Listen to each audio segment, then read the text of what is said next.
Vamos a la palabra. Comenzáramos la semana pasada con una serie que tiene que ver con la doctrina bíblica, la doctrina cardinal. Y en la Iglesia Nueva Vida tenemos una antigua tarea que hicimos en su momento que se llamó Lo que usted debe saber acerca de las doctrinas bíblicas. Y hay ahí 20 doctrinas cardinales que son el fundamento de nuestra fe en la iglesia. Los fundamentos bíblicos y doctrinales de la Iglesia Nueva Vida, que pertenece a las Asambleas de Dios de España y a las Asambleas de Dios mundial. Entonces nosotros tenemos una fe sentada sobre la base de la doctrina bíblica de la palabra de Dios. Y algunos no creen en la Trinidad. Nosotros creemos en la Trinidad. 3 personas, un solo Dios verdadero. Nosotros creemos, a diferencia de otros que piensan de que Jesús es Dios Padre, nosotros creemos que hay un Dios Padre, un Dios Hijo y un Dios Espíritu Santo, y los 3 son uno, como un trébol, que es una sola planta, pero que tiene 3 partes. Como el agua, que puede ser sólida, líquida o gaseosa, pero es agua. Como el cuerpo humano, que puede ser cabeza, tronco y extremidades, pero es el cuerpo. Así se representa también la Trinidad. 3 personas distintas en una sola personalidad.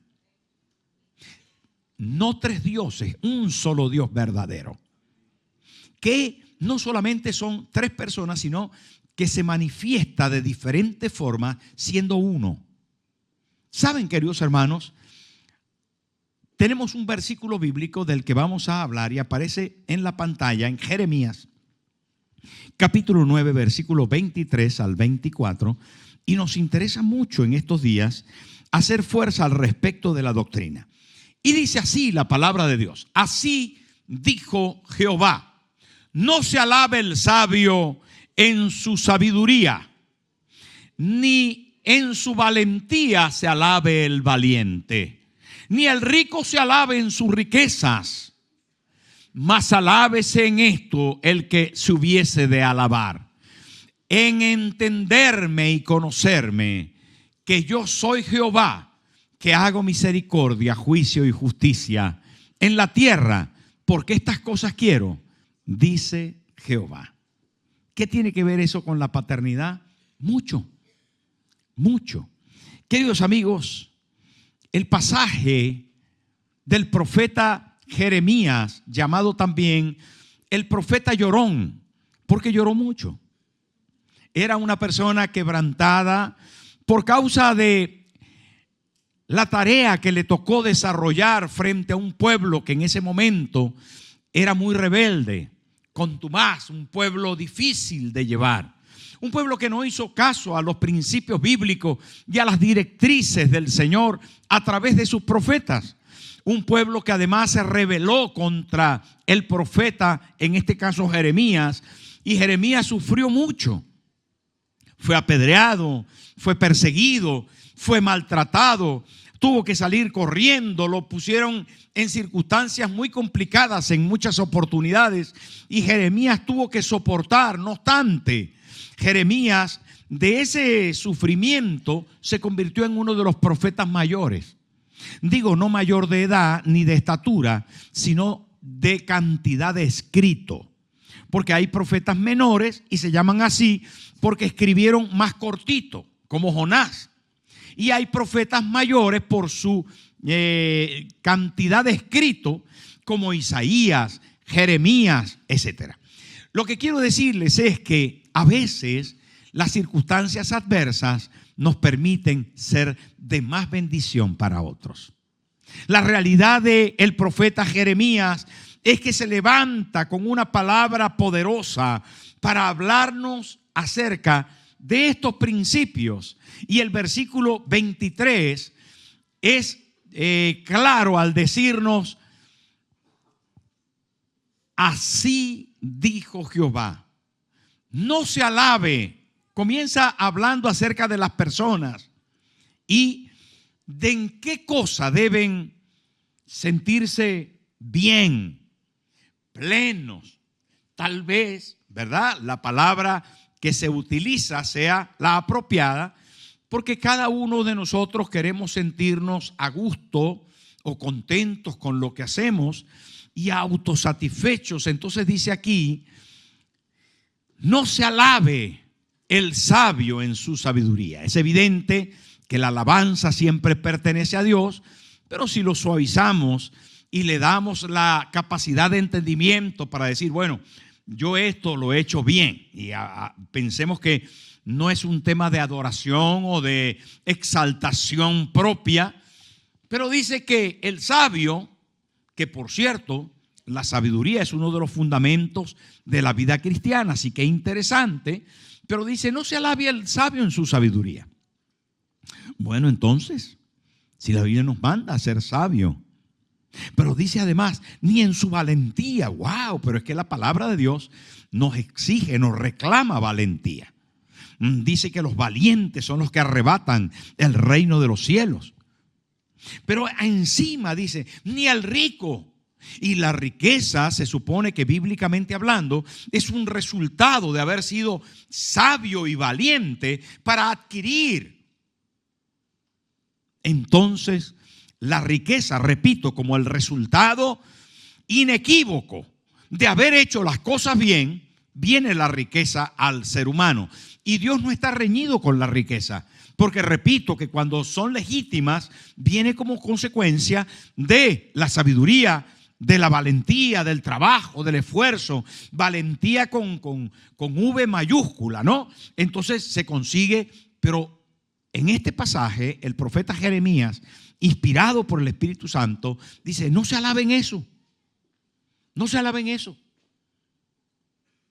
Hay una razón más elevada, y es que hay un fundamento sobre el que nosotros tenemos la legitimidad, tenemos la realidad, la contundencia de podernos alabar.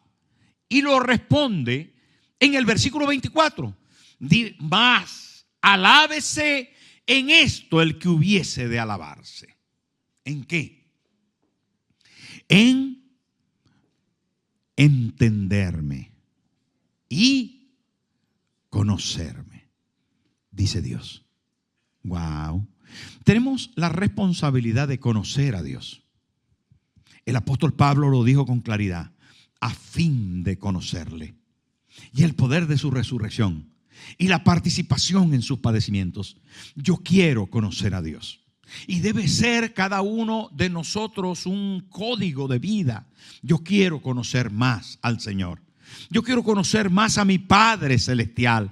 Y por ahí comienza con ese término tan profundo, tan bonito, pero también tan cercano, tan familiar, que es Padre. Yo quiero conocer a mi Padre Celestial. Quiero ahondar en Él, descubrirle, sentirle. Y una paternidad real de Dios comienza expuesta desde el libro de Génesis en el primer versículo. Y nunca la Biblia intenta explicar a Dios, lo da por sentado. La Biblia no dice así es Dios. No, aparece por sentado. Cuando usted va al primer libro de la Biblia y comienza a leer, entonces ahí, ¿saben qué dice? En el principio creó Dios los cielos y la tierra. Eso es el primer versículo de la Biblia. No dice, bueno, una vez había... No. Dios aparece como la esencia del universo, como lo primero, como lo eterno. Entonces ahí se manifiesta Dios como el Padre eterno, preexistente, antes de los tiempos, antes de que se inventara el reloj y aún el reloj de arena, porque no había arena. Dios estaba. Antes de la arena, Dios estaba. Bueno, eso, en la eternidad estaba Dios. Dice, no, era una explosión fortuita de... Mentira. Era Dios preexistente. La razón humana no puede entender cómo, dónde estaba, dónde ponía los pies, pero qué pie, pero no tenía pie, pero Él estaba antes de los tiempos. Pero la realidad es que estaba no solamente como un Dios inexplicable y preexistente, sino como creador. Y uno de los primeros títulos que se le otorgan a Dios es Padre Creador. Porque ¿saben qué? Cuando Él comenzó a crear y dijo, divídanse las aguas y salga la tierra y la expansión de los cielos y los astros para que den sol y háganse las estrellas, y hizo así, creó los animales y las plantas y todos los minerales, el reino vegetal, y comenzó a surgir todo, y digo, hagamos al hombre a nuestra imagen, conforme a nuestra semejanza. Ya era plural en ese momento. Y dice, a imagen de Dios los creó. Pues singular. Y dice, descendamos y plural. Y dice, allí confundió singular. Y comienza Dios a mostrarse al ser humano como un padre. Como un padre que coordina, pero que coordina la esencia de una manifestación plural en una capacidad singular de acción. Y volvemos otra vez a la Trinidad divina, en lo que creemos. Pero se manifiesta como Padre, y es necesario que lo conozcamos, porque desde el principio todo lo hace para colocar al ser humano como la corona de la creación. Y ahí aparece Adán y Eva en el huerto del Edén. Y Dios como Padre se pasea en medio del huerto y habla con ellos. Buenos días, Adán, ¿cómo estás? ¿Qué tal te ha ido? ¿Descansaste? Sí, Padre. Tengo una cosa que decirte. ¿Has visto el río esta mañana tan cristalino y hermoso? Puedes ducharte. No tengas miedo de los animales. Están sujetos a ti. ¡Wow! Era bonito. Y se paseaba Dios en medio del huerto y hablaba con el hombre. ¿Sabe? La paternidad de Dios en la creación tenía un sentido, y era la relación. Pero también la relación mostrada en presencia, en provisión y en protección. Las 3P maravillosas que manifiesta el Padre Celestial desde la creación. Y saben que todo buen padre manifiesta eso. El otro día se fue la luz. ¿Se dieron cuenta? Claro.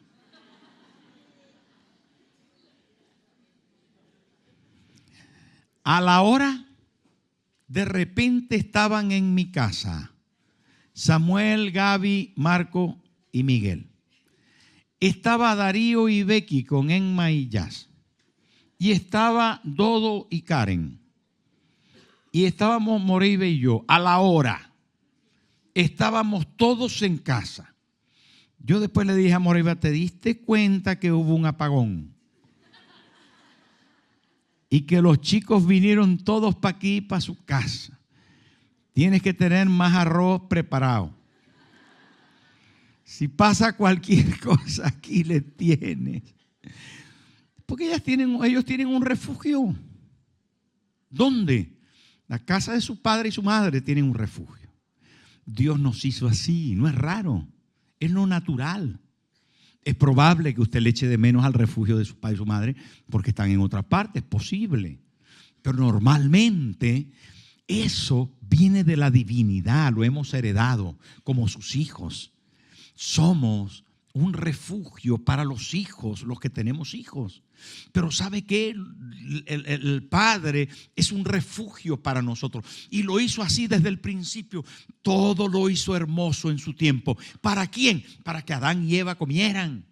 para que se sintieran bien, para que estuvieran abrigados. Pero no solamente les brindó, hermanos, provisión, sino también protección. Dios se paseaba en medio de ellos. Él se paseaba en medio del huerto. Y es hermoso poder pensar que conocer a Dios, no solo como creador, sino como proveedor. Yo recuerdo, hermanos, que mi padre iba a mi casa después del trabajo y se sacaba mi padre era comerciante, un asturiano que se fue a Venezuela, se lo he contado muchas veces. Y entonces sacaba en aquel tiempo donde no habían tarjetas ni nada de eso, ni se pasaba el TPV, la historia. No, era dinero. Entonces mi padre llegaba a la casa y en un frutero que había en la mesa del comedor ponía la paca de billete ahí.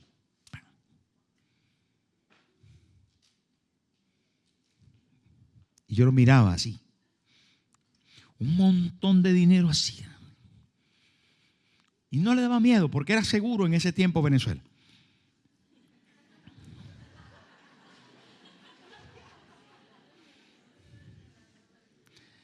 Hasta que llegó el tiempo de las verdes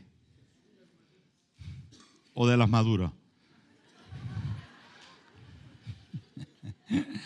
Más bien de las verdes, ¿no? Entonces estaba ahí el dinero, así la paca de dinero. Y le decía a mi madre, si necesitas puedes coger ahí, no te preocupes. Y la nevera de mi casa, si usted la abría rápido se caían las cosas. Había tanto, porque mi padre se fue de España de 19 años después de la Segunda Guerra Mundial. Y en España, para que usted sepa, se pasó mucha necesidad. Mucha.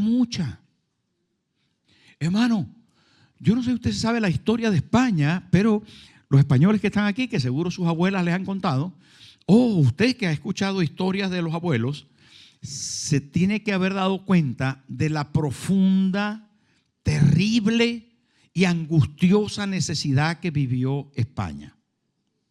Mire, le cuento una historia que alguna vez creo que se la ha contado, todavía tendrá que aguantármela alguna más, pero estábamos enseñando en Ámsterdam, Holanda, en un seminario, y con otro profesor nos fuimos a dar un paseo. Y cuando íbamos pasando por un puente, por debajo de un puente, había un rastro. Y de repente ahí, entre muchos mercadillos y ventas, había un señor cantando un flamenco así. Y nosotros le escuchamos que lo estaba haciendo en castellano. Y le dijimos, hey, paisano y tal. En fin, nos acercamos. Cuando el hombre nos escuchó hablar castellano, voy a coger esto porque Marco lo está mirando.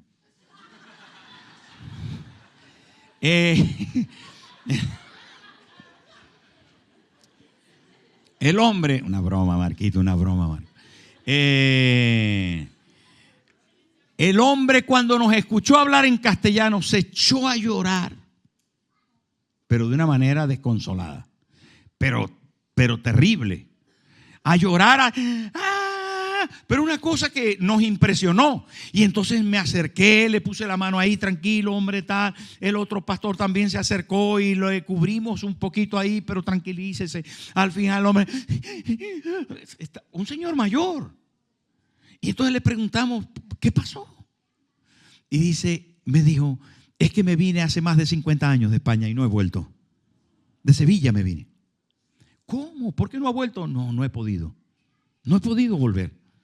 Y otra vez a llorar. Y entonces le calmamos otra vez y nos dijo, me vine caminando con mis hijos, con mi esposa. Nunca más volvimos. Y en el camino comimos hierba y comimos higos verdes y se nos hincharon los labios de la leche de los higos, pero no teníamos nada que comer y teníamos demasiada hambre. Así llegamos hasta aquí y nunca más hemos vuelto. ¿Saben, hermanos?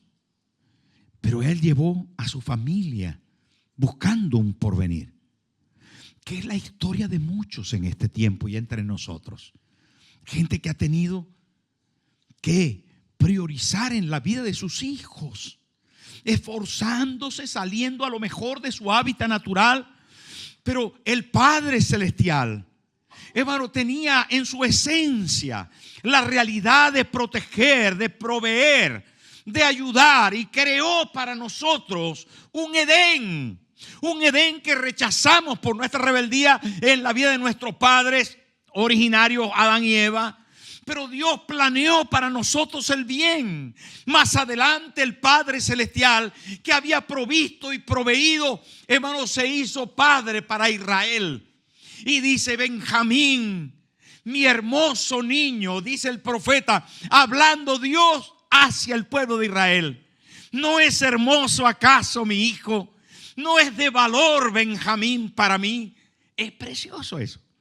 Es tan profundas esas expresiones que aparecen en el Antiguo Testamento de un Dios que ama con profundidad a sus hijos, a su creación, que busca el bien, que busca la misericordia. Y cuando uno lee las páginas de las Escrituras, el profeta nos recuerda cuando llegamos a Jeremías que dice: alábese el hombre en conocerme, en comprenderme, en saber cómo soy.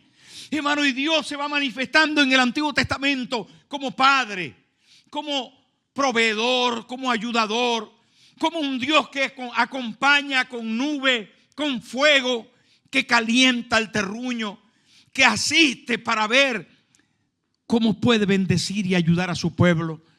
Pero Israel no le reconoce. Y él insiste en hacerse presente a través de los profetas y le cuenta historias hermosas, hermano, como la de Oseas. ¿Usted se acuerda de la historia de Oseas? A mí me conmueve. Porque le dice al profeta: ve y busca a una mujer prostituta y cómprala y tráetela para la casa. Y él dice: ¿quién? Yo soy un profeta. Vaya. Y él va con las orejas agachas y compra a una mujer que era prostituta y le dice: vente a vivir conmigo, yo te voy a amar, yo te voy a comprender. Y la lleva para su casa y de repente la muchacha sale embarazada. Y el profeta se alegra y le nace una bebé.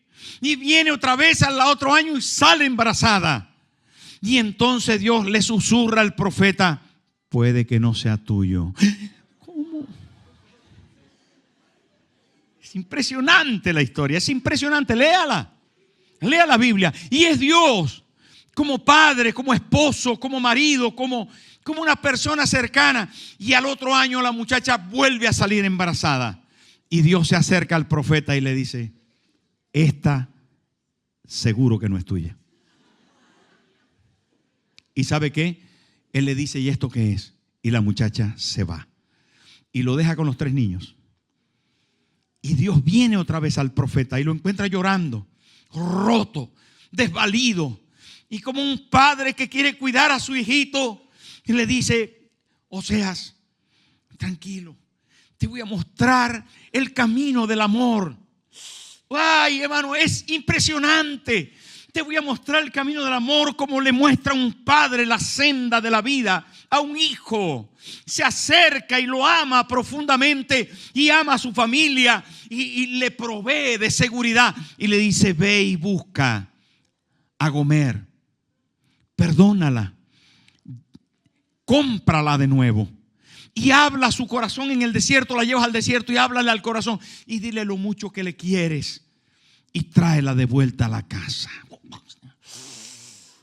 ¿Cómo? ¿Quién hace eso? Un padre que ama a sus hijos, que ama a su esposa, que va más allá del fracaso, del dolor, que arrebata la bendición por el perdón, que lucha con interés, con un verdadero amor y sentido de familia, de casa. ¿Saben? Cuando hablamos del Padre Celestial, hablamos de una casa, de un Padre que provee, que se esfuerza. Yo recuerdo a mi padre que se levantaba a las 3, a las 4 de la mañana para ir a trabajar. ¿Quién se levanta a las 3 de la mañana? Yo a las 3 de la mañana no sé quién soy.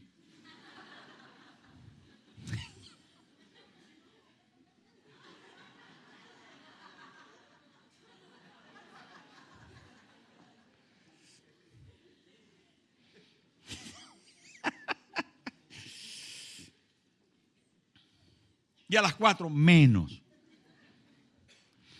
Hay quien dice, yo les admiro, dice: no, yo me levanto a las 4 de la mañana a orar. Yo puede ser que me levante a ir al baño y a volver corriendo. Yo les admiro, ¿no? ¿Saben, hermanos?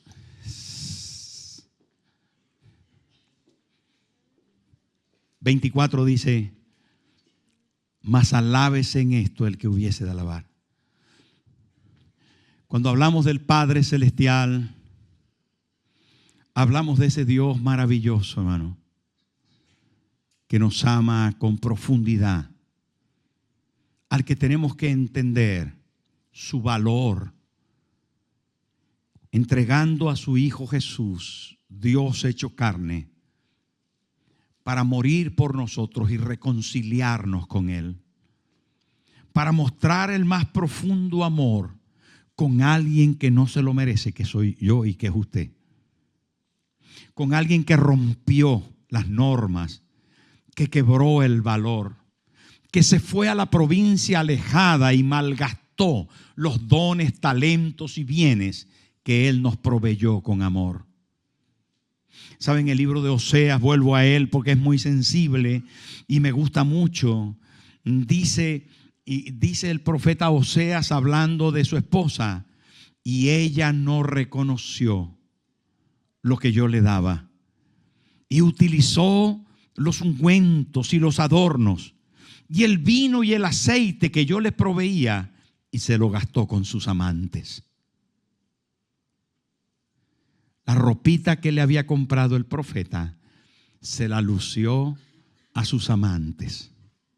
Las joyas se sonrió con los sinvergüenzas que vinieron a buscar pasiones desordenadas con su esposa.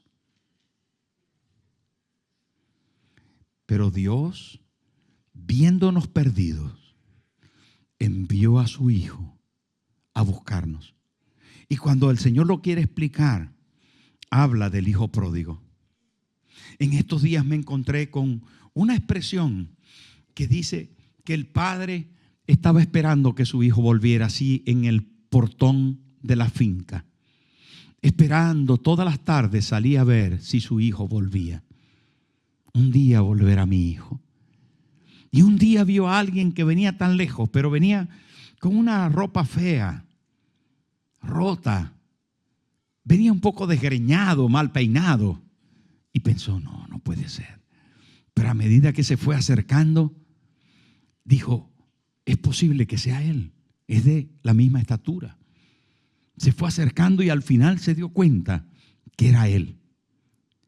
Y este comentario que encontré decía que si cuando un hijo que se había ido y que había malgastado los bienes y la herencia venía a la casa, los siervos, la madre, los hermanos le reñían, le echaban en cara todo lo malo que había hecho y le condenaban. Porque cómo era posible que tuviera la desvergüenza no solamente de malversar la herencia, sino de volver a dar la cara a la hacienda. Y pensando en esto, decía el comentarista al que me refiero, pensando en esto, el padre no aguantó y no permitió que nadie le echase en cara a nadie nada, sino que él corrió, que fue la razón que corrió el viejito, para abrazar a su hijo antes que nadie. Ese es mi Padre Celestial. Ese es mi Padre Celestial. El que me cubre, el que me cuida. Hermano, no solamente es autor de la creación y de la preservación del universo, sino es autor de mi dignidad, de mi identidad, de mi respeto, de mi cariño, de mi corazón, que me cuida, me cerca, me protege. Él provee para mí. Él es para cada uno de nosotros, hermano, nuestro Padre. ¿Y saben cómo lo quiso hacer patente? No solamente cuando Cristo vino y se hizo presente y nos amó de esa manera expuesta, sino que además cuando Jesús se fue, les dijo: no voy a dejar huérfanos. ¡Qué maravilla! Él, como siempre, tomó otra vez la actitud de Padre manifestado en la vida del Hijo. Aunque son tres personas, el Padre que le había enviado, el Hijo que había venido Pero ahora el Hijo toma los zapatos del Padre y le dice a los discípulos, como nos dice a nosotros: no os voy a dejar huérfanos. Cuando yo me vaya, no les voy a dejar sin Padre, porque yo soy la manifestación del Padre, pero no les voy a dejar solos. Os voy a dar que el Padre también se quede con vosotros, pero en el Espíritu Santo.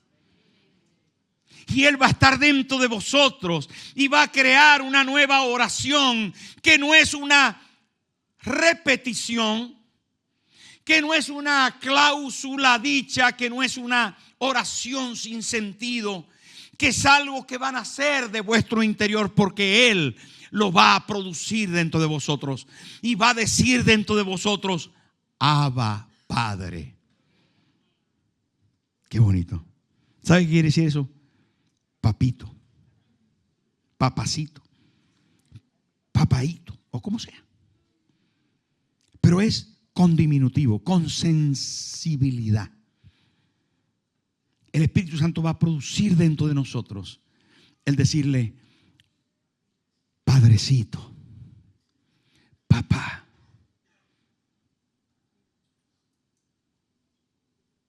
Dios quiere que la doctrina del Padre sea una experiencia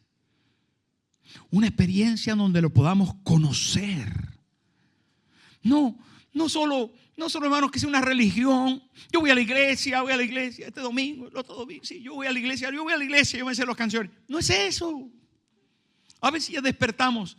Alábese en conocer, el entender que hay un Padre que es mío, más allá de mi Padre terrenal, que me dio todo lo que pudo, pero con errores, con fallas. Pero ese no tiene errores ni fallas. Es perfecto. Es maravilloso. ¿Y saben qué? En el último momento de la cruz, Jesús habló de las moradas celestiales. Pero antes le dijo a sus discípulos: voy pues a preparar lugar para vosotros, para que donde yo esté, vosotros podáis estar. Porque en la casa de mi Padre muchas moradas hay. Ese Padre construyó casa para mí y para ti. Y para ti. Hay una casa esperándote. Samuel lo canta bonito, por eso yo intenté cantar con él, pero no me deja, porque no llego. Pero ¿saben qué? ¿Dónde está Samuel? Se fue. Dice que tengo un ranchito allá en el cielo. ¿Mamá? No sé, pero hay un lugar precioso esperándonos.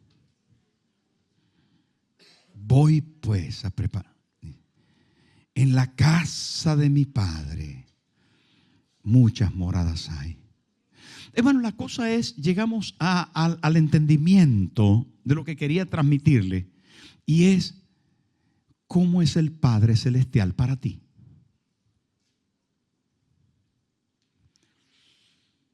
Muchos de nosotros le ignoramos, no le llamamos, ni le enviamos ningún saludito, ninguna expresión diaria. Hicieron una entrevista a unos niños, la mayoría alrededor de 10 años en adelante, y lo hicieron una entrevista con sus abuelos. Y le dijeron: ¿quieres mucho a tu abuelo? Y ellos dijeron: mucho. Y a tu abuelita: sí, mírala mucho, mucho, mucho. Pero dime la verdad, ¿cuántas veces a la semana le vas a visitar? Y entonces los niños dijeron: bueno, no todas las semanas. ¿Y cuánto tiempo le dedicas al mes? Y entonces dijeron los niños: la verdad es que 5 minutos, 10 minutos al mes. ¿No te parece poco?, dijo el entrevistador. Y ellos dijeron: sí, definitivamente es poco. ¿Y qué vas a hacer para remediar eso? Bueno, voy a intentar ir más veces. Porque, dijo el entrevistador, porque el amor debe demostrarse. ¿Estás de acuerdo con eso? Claro, claro, sí, sí, sí. Me hizo reflexionar a mí acerca de la grandeza de nuestro Padre Celestial, pero en contraste, la pobreza, la diminutez de nuestra relación con Él. Si Dios es Padre proveedor, si Dios es Padre protector, si Dios es Padre definitivamente poderoso, grande, magnífico, ¿por qué no le llamas? ¿Por qué no le pides? ¿Por qué no le buscas más? ¿Por qué no intentas conocerle a profundidad? Descubrir el valor de la relación, de tener con Él un caminar diario. ¿Por qué no le atendemos? ¿Por qué no profundizamos en sus palabras y en su verdad?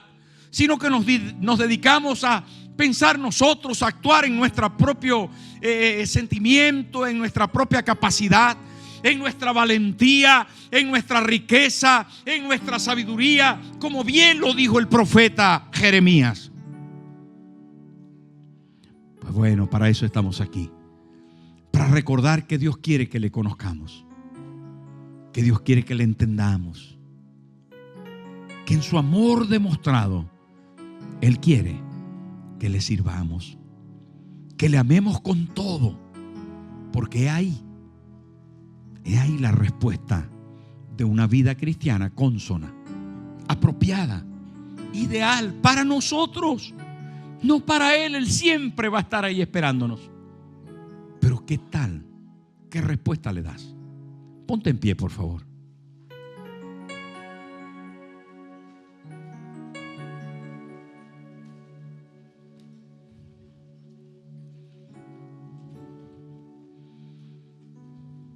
Cierre sus ojos conmigo. Usted que está por primera vez y usted que es de la iglesia desde hace años, cierre sus ojos, por favor, y diga conmigo: Padre Celestial, hoy, Señor, reconocemos que te necesitamos. Queremos conocerte más, entenderte más, tenerte más presente en nuestro diario vivir y darte la mano, Señor, de tal forma que no te soltemos nunca. Perdónanos por alejarnos de ti, por no tenerte en cuenta más que los domingos o algún que otro día. Pero te pedimos que nos ayudes, Señor, a poder honrarte, adorarte, servirte como tú mereces. Perdónanos por nuestra distancia, por nuestra incomprensión de tu palabra, y ayúdanos a mantener una relación contigo más profunda, más sensible, más de padre y de hijos. Gracias.